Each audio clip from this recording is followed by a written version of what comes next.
Hey guys, it's Emily with The Holistic Voice, and I got such a great question the other day. The question was, how is it possible that certain emotional traumas affect our voice so much when we sing, or even when we speak? And Mary, thank you so much for that question. I'm really happy to answer it as best as I can. So when we have an emotional trauma, the trauma is not necessarily the event itself, it's what occurs and how we respond to certain other events after the trauma has actually happened. So it follows to reason that if you're singing and something has happened, like let's say someone has told you that you can't sing, just before you go on to sing, it's going to follow that you're going to have difficulty singing because your voice, both physically and metaphorically, is going to feel stifled by the horrible comment that someone made.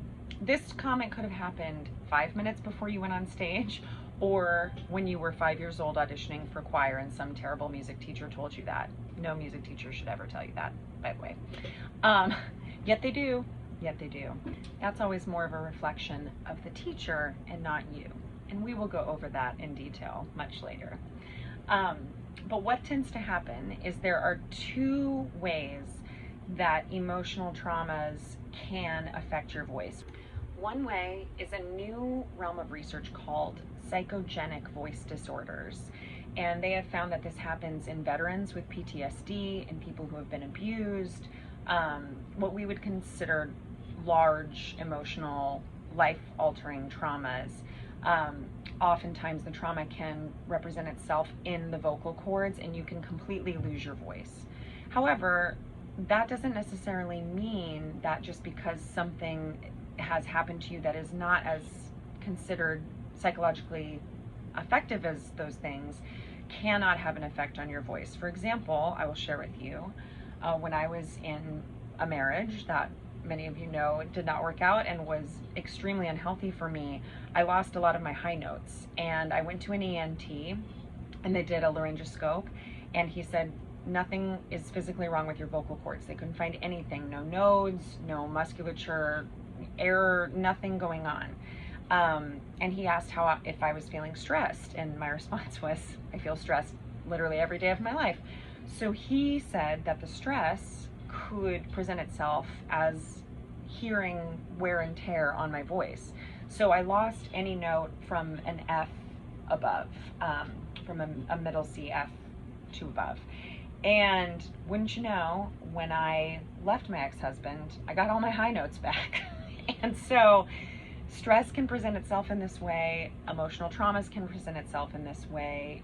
When you lose part of your metaphorical voice, whether that's through you not being in the correct situation, stress, the wrong job, you also lose a part of your physical voice. So what do we do about this?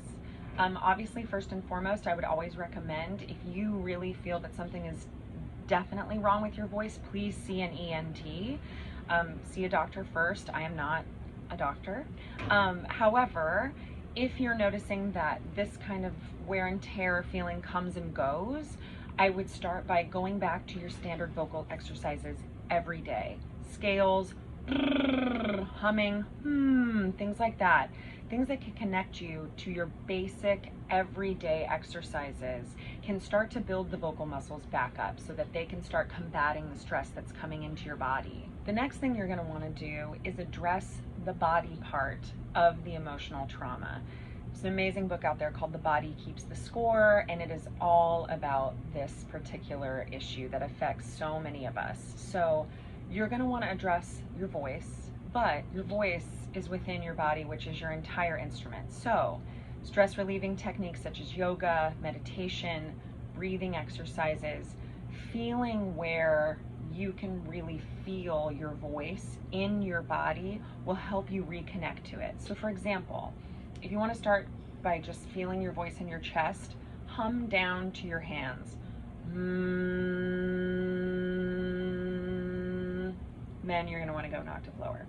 If you're already feeling emotional just by feeling where your voice lives in your body, that's your body trying to tell you that something needs to be addressed, something needs to be said, something needs to be confronted in your life through your voice.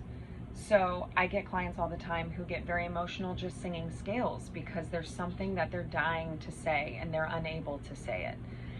That's when your voice can come into your actual daily life and start helping you out. The last thing that I would suggest, and again, this is a very condensed version on a very large topic, and I'll be talking more about it. The last exercise I'd like to suggest is singing and listening to music that actually expresses the exact feelings that you're feeling in regard to the emotional trauma. This might need to be done under the guidance of a licensed therapist. If you're feeling like that will trigger you further, please take good care.